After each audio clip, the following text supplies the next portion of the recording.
right, everybody. I've learned over the years that they're the most destructive in the early spring. So basically, if I want it to live, I have to put chicken wire around it. Go and kick them out, and then they just lay their eggs in front of The initial benefit was the eggs, obviously. But then when I realized how good their litter was for the garden, it just made sense to try to increase our number of chickens so that we would have a fighting chance at being able to fertilize most of the garden.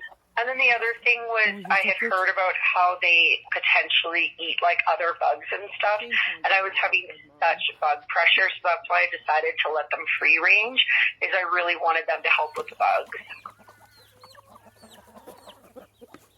That's right, strap for the camera. Don't peck my feet.